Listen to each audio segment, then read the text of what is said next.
on both sides. Her life is the life of my life, and not she. I am in pain, and I am wounded, and she is my remedy. If you cure her, so it means that I will come back to my life. And he says, whoever heals her, that is my life, will bear away with him my treasures and pearls and large and small, whatever I have, I will give him a lot. Whoever cures her.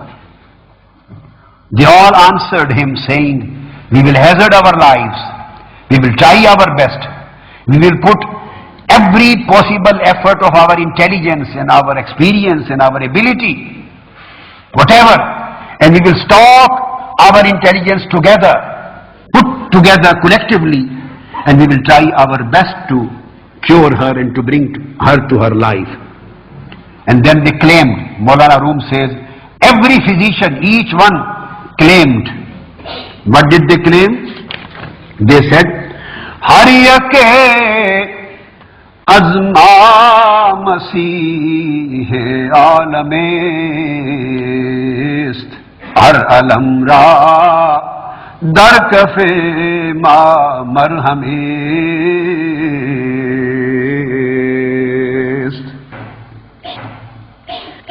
He says that every one of us is Messiah. This is the claim. Every one of us is like a Messiah of the world. And in our hand is every medicine for every person. He says we are competent enough to cure her. Now you may think, why Maulana Room has quoted these words and dialogue?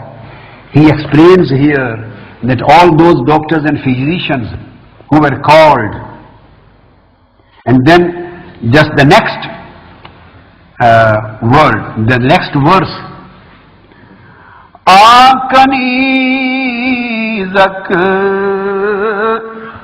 Azmaraz Chumu Shud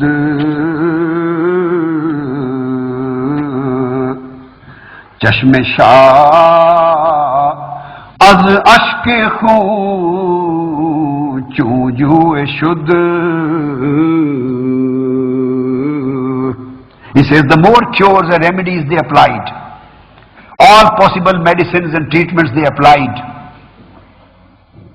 the more did the illness increase, and all remedies could not fulfill the need. Their treatment was completely failure. By this Maulana Room says that, oh, simple people of this world, all these physicians, what does he mean by the physicians? He said these were ulama uz-zahir. In every alim of zahir claims, I am the messiah of the world. I am the biggest scholar of the world. I am the one having highest caliber of knowledge. I have answer to every question. I can cure every illness. I can do everything, whatever you want. So he says, these are the ulama-e-zahir who claim, but if you give your illness in their hands for treatment, instead of curing you, they will make you more sick. And don't go in the hands of just ulama-e-zahir. They are tabiban-e-naqisa. They themselves are imperfect physicians. They never know the real diagnostic things. They have no treatment in their hand. They just give the speeches. They are just related to books and not related to the world of divine blessings. They are blind. They are arrogant.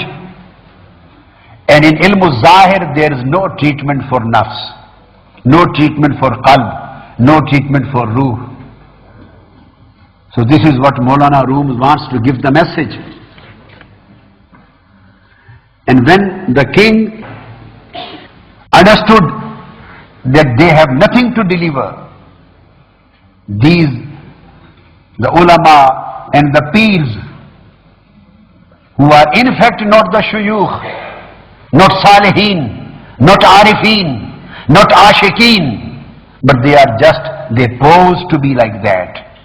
And these ulama, naqisin, when he realized that they cannot cure my patient, then he went to Almighty Allah and fell in prostration and requested to Allah so that he may send some tabib kamil, perfect physician for him.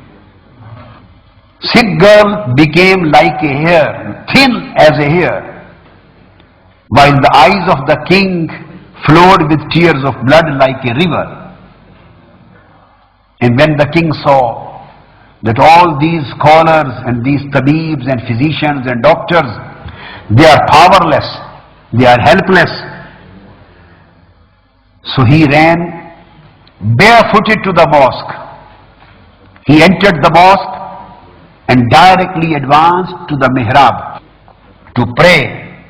He opened his lips. He praised Almighty Allah. He cried. And he said that, "Oh Allah," from depth of his soul, depth of his heart, he raised a cry, a supplication.